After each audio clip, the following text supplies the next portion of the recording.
नमस्कार दोस्तों, कैसे हैं आप लोग। आज मैं आप लोगों को बौद्ध संगीतियों के बारे में बताऊंगा। ये बौद्ध संगीतियाँ बहुत इम्पॉर्टेंट हैं और अक्सर एग्ज़ाम में इनसे प्रश्न पूछे जाते हैं, जो कि कभी कभी हम थोड़े से कन्फ्यूजन की वजह से हमसे गलती हो जाती थी। वैसे बौद्ध धर्म का हम आगे सेपरेट वीडियो बनाएंगे, उसमें बौद्ध धर्म पूरे पढ़ेंगे। लेकिन जब किन्हीं खंड वाइज विस्तृत चर्चा हो जाती है तो उनको उस समय ज़्यादा समझ में आता है। वैसे भी हमारा ये स्टेज 1 का वीडियो है, इसमें हम आप लोगों की कहानी जैसा ही सब कुछ बताएंगे। आपको स्क्रीन पे 4 लाइनें दिख रही हैं। राजा महाराजा आजा, वैश्या सबकी काल है, पटाओ मत आशिक, कुंवर जी कंगाल है। इन सब लाइनों का बौद्ध धर्म की संगीतियों से एक ट्रिक से इसको जोड़ा गया है। हालांकि मैं ट्रिक में यकीन नहीं रखता हूं, लेकिन कुछ इंपॉर्टेंट ट्रिक जिनको मैंने बहुत फ़ायदा महसूस किया है इन ट्रिकों से, इसलिए मैं आप लोगों को यहाँ पर बता दे रहा हूँ। इसके बारे में बाद में डिस्कस करेंगे, बस आप लोग इसको देखते रहिए, बाद में इनका रिलेशन कैसे होता है। अब हम आते हैं बौद्ध संगीतियों पर। वैसे दोस्तों, बौद्ध संगीतियाँ कुल 6 हुई थी, लेकिन प्राचीन काल में मुख्यतः 4 बौद्ध संगीतियाँ हुई थी और 2 बौद्ध संगीतियाँ भारत के बाहर वर्मा में हुई थी। इसलिए उन 2 बौद्ध संगीतियों के बारे में हमारे एग्ज़ामों में ज़्यादा क्वेश्चन नहीं पूछा जाता है। अभी तो मैंने आज तक कभी भी किसी एग्ज़ाम में नहीं देखा है उसको, लेकिन आगे जब कभी होगा तो उसके बारे में डिस्कस कर लेंगे। लेकिन अभी फ़िलहाल हम यहाँ इन 4 बौद्ध संगीतियों पर ही अपने आप को फोकस करेंगे और स्थिर रखेंगे। इस तरह पहली बौद्ध संगीति हमने आपको जब हम मगध वंश पढ़ा रहे थे तो उसमें हम 2 बौद्ध संगीतों को बता चुके हैं। तीसरी बौद्ध संगीति जो हुई थी हम उसको मौर्य काल में हुई थी, बाद में बताएंगे। अब हम आते हैं पहली बौद्ध संगीति 483 ईसा पूर्व में अजातशत्रु के शासनकाल में हुई थी, जिसके अध्यक्ष महाकश्यप थे। इस बौद्ध संगीति में महात्मा बुद्ध की शिक्षाओं को उनके शिष्य आनंद ने सूत्र पिटक में संकलित किया तथा उनके दूसरे शिष्य उपाली ने भिक्षुओं द्वारा तथा बौद्धों के लिए कठोर नियमों का संकलन विनय पिटक में किया। यानी कि पहली बौद्ध संगीति में सूत्र पिटक और विनय पिटक का संकलन किया गया। सूत्र पिटक में महात्मा बुद्ध के नियमों को आनंद ने तथा विनय पिटक में बौद्ध मठ के बौद्ध धर्म के बौद्ध भिक्षुओं के लिए नियम जो बने वो विनय पिटक में है। विनय संबंधित, आचरण संबंधित, जो व्यवहार संबंधित नियम बने वो उपाली ने विनय पिटक में संकलित किया। आप याद रखिएगा। दूसरी बौद्ध संगीति वैशाली में सर्वकामी की अध्यक्षता में कालाशोक के शासनकाल में 383 ईसा पूर्व में हुई थी, जिसमें हमारा जो बौद्ध धर्म है 2 मतों में विभाजित हो गया। पहला मत स्थिरवीर, दूसरा महासांगिक। आप मेरे मगध साम्राज्य के वीडियो को देखिए, उसमें हमने इसको और भी थोड़ा डिटेल में समझाया है। आप ज़रूर देखिएगा, पुराने वीडियो को आप लोग जरूर देखा करिएगा। जो एक क्रम बना रहता है तो अच्छा लगता है। तो इसमें स्थिरवीर महात्मा बुद्ध द्वारा बनाए गए नियमों में यकीन रखते थे, जबकि महासांगिक महात्मा बुद्ध के द्वारा बनाए गए नियमों में समय के साथ परिवर्तन की मांग कर रहे थे।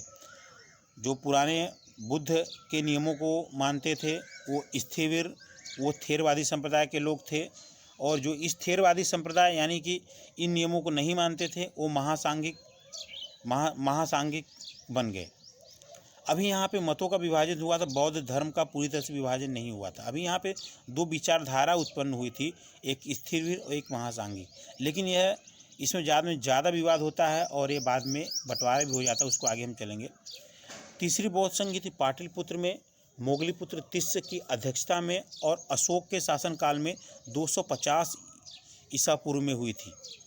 सम्राट अशोक, जिसने बौद्ध धर्म को अपनाया था और बौद्ध धर्म से बहुत प्रभावित हुआ था, इनके शासनकाल में तीसरी बौद्ध संगीति हुई थी। इस बौद्ध संगीत में अभिधम्म पिटक नामक बौद्ध ग्रंथ की रचना हुई थी। इसी काल में त्रिपिटक पाली भाषा में बौद्ध धर्म जो बौद्ध धर्म का बौद्ध धर्म का बहुत महत्वपूर्ण ग्रंथ है त्रिपिटक। पाली भाषा में इसका संकलन किया गया। और चौथी बौद्ध संगीति कश्मीर के कुंडल वन में वसुमित्र जी की अध्यक्षता में कनिष्क के शासनकाल में हुई थी। इस बौद्ध संगीत में विभास शास्त्र नामक टीका का संकलन किया गया था, जो कि बौद्ध धर्म के बारे में बहुत महत्वपूर्ण टीका है। और इसी बौद्ध संगीत में बौद्ध धर्म दो मतों में, दो भागों में विभाजित हो गया। जो मत पहले स्थिरवीर और महासांगिक मत थे, अब वे पूरी तरह विभाजित हो गए हीनयान और महायान।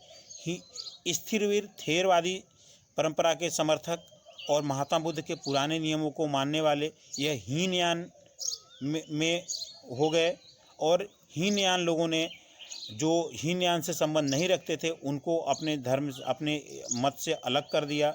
वो समय के साथ परिवर्तन मानते थे, महात्मा बुद्ध द्वारा बनाए गए नियम अनुविनयों को समय के साथ परिवर्तन मांगते थे, तो वो उनसे अलग हो गए, यानी वो महायान में चले गए।